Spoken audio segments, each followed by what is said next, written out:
I've done a lot of AUs so far, and most of the time the story revolves around some sort of infection or virus that spreads rampant. But now this Ben 10 one was brought to my awareness, and why did this alien device do what it did? So following the events of the creation of the Omnitrix, which was a device that was meant to promote peace and bring understanding between species while also preserving DNA from across the universe in case a species went extinct. The creator of this device was named Azimuth, and instead of making a device that saves the universe, in this alternate universe, Azimuth creates a watch that solely brings pain to it, cursing everyone into darkness when his ship was attacked, not only with his last creation, but with his last breath. It's a calm night and Ben Tennyson is walking out in the woods alone, saying to himself, I should have gone to summer school. And out of nowhere, he looks up into the sky, seeing the Omnitrix shoot down from outer space onto the Earth, saying, wow, it's a meteor.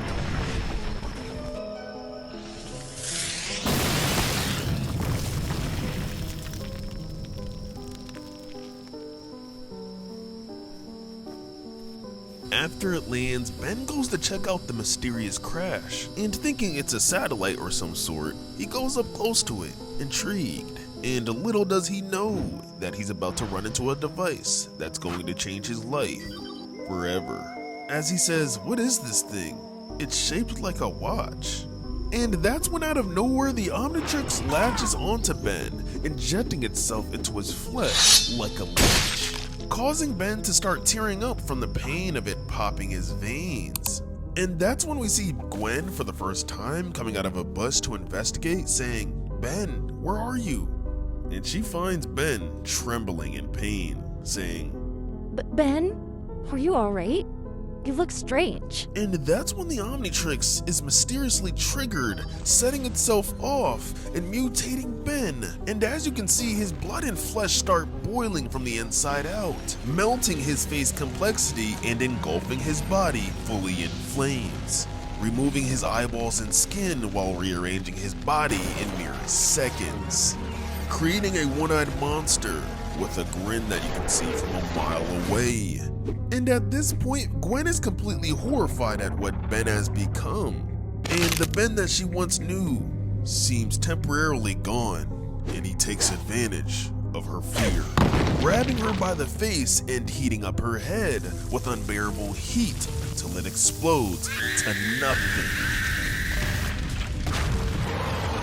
Meanwhile, Grandpa Ben is waiting for his grandchildren to come back, until he hears some screaming, yelling out, what's going on? Ben? Gwen? Where are they? And that's when we're brought to the aftermath of the scene. Ben is taken out of the Omnitrix and sees what he's done to Gwen. What is he gonna tell Grandpa Ben when he sees this? He drops down to his knees and cries. Now, what's interesting about what just happened with Ben, that I know a lot of Ben 10 fans probably picked up by now while watching, is that in the series, Ben, when getting the Omnitrix, instead of it injecting itself inside of his arm, it kind of props himself onto his arm like a watch, and still gains access to his DNA and bloodstream, and is able to rearrange it however it wants, letting us know that this version of the Omnitrix is way more brutal. Also, if you didn't notice, instead of the Omnitrix transforming Ben on its own, he usually has to prompt and select an alien he wants to use. Also, keep in mind that Ben 10 became Ben 10 because of another Ben 10, who ended up changing the direction of the Omnitrix right towards Ben, along with Professor Paradox. They even watched him and helped him get the Omnitrix, so I wonder why Ben didn't intervene when his cousin was getting melted. But anyways, Ben's walking through the woods, and then he finds Ben. And right before Ben can tell him about the watch and what it's doing, it prompts up another alien, mutating him for the worst. And instead of turning into Heat Blast this time, he's turning into another alien that's way more dangerous, named Accelerator, but not the normal one we know. this one's way more evil and way more hunched over, almost like a velociraptor. And fortunately this time, the alien's faster, meaning Ben will have a quicker death. No suffering, no pain. And immediately after this, Ben mutates again, this time into Wild Mutt, as people approach from a distance. It's very foggy. I can't see much. Around this place I heard a strange noise. Let's look for it. Yes. I'm feeling a little terrified in this area. I have a bad feeling about this.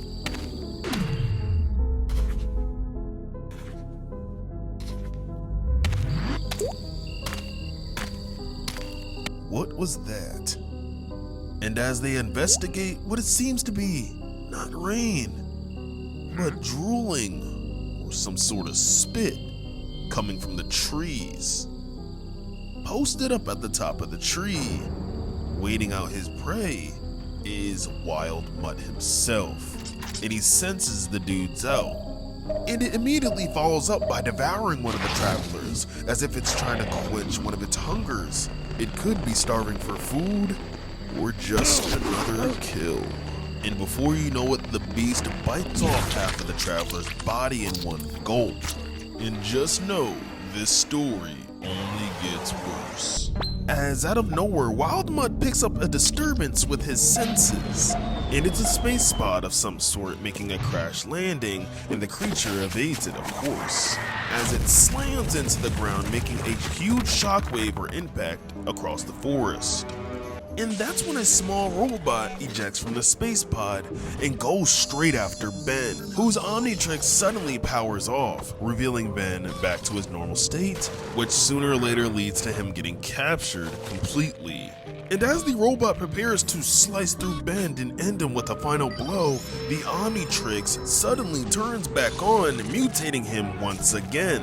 Now, before I continue, this commonly happens to Ben, and more specifically when he's younger, but also when he's older, sometimes in the most unwanted situations. And I want to point out the level of detail that the creator put into this AU. Because if you didn't know, the Omnitrix usually kicks Ben out of his alien form most of the time in his earlier days, for a reason that's later revealed by Azimuth later on in the series, which is because of banging hard on the Omnitrix will set the timeout function to a random, which a lot of people don't know.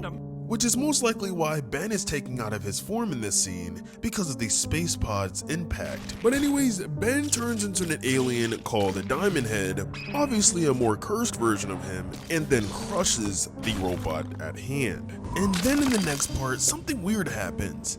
Ben wakes up out of nowhere in the middle of the street, in the middle of the city.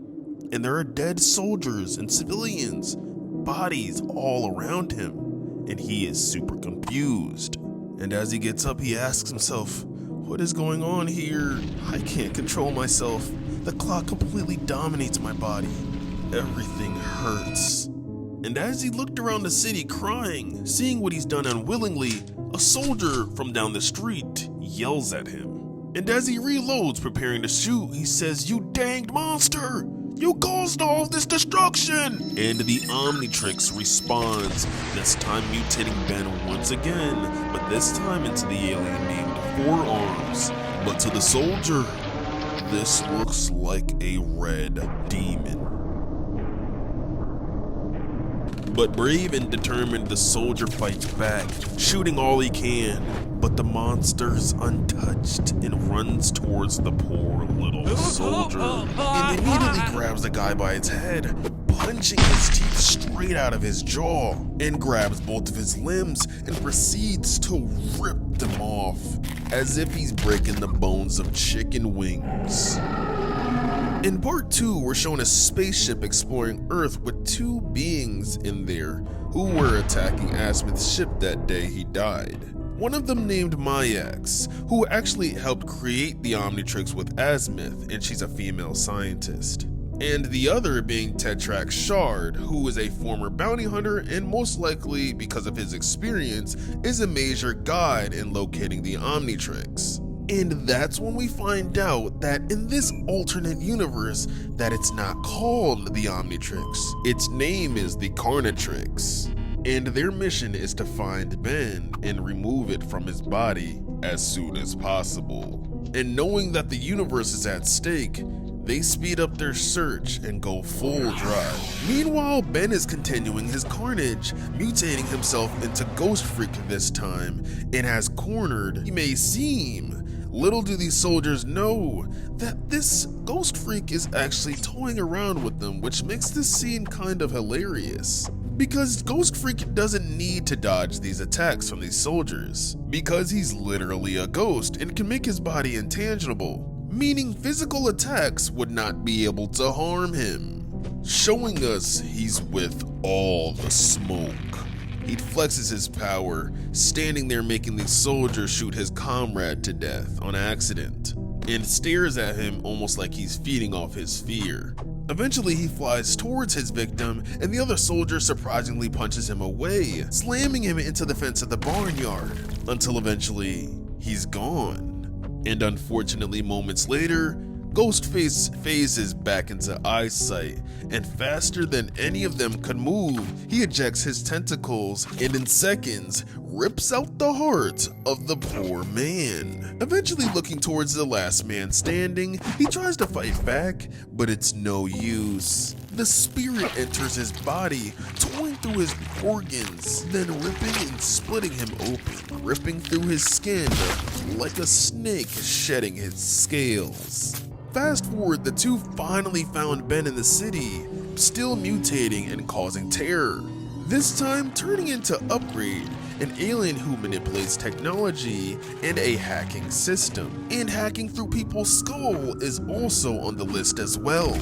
And after unaliving another civilian, a soldier pulls up and tries to shoot him with ineffective bullets. The creature unfazed looks towards a car and hacks it, running the man over completely.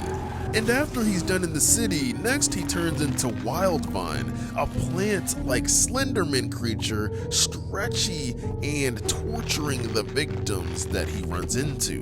And in this form, most of us may know that he could have taken care of a lot of people immediately. But after planting the seed, his kid has to eat too.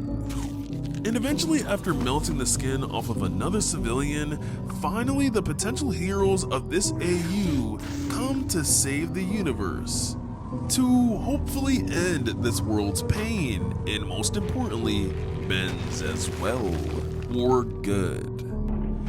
Make sure to subscribe to find out what's gonna happen in the next parts after this. Judging off the robots that arrived earlier, I'm guessing that Vilgax is gonna come, and if you know anything about Ben 10, this is one of the main villains in Ben 10 that shows up repeatedly a lot of the times, and he's not a joke. Ben also has a lot of other aliens, with one of the strongest being Alien X, so hopefully he doesn't turn into that one, but God bless all of you people.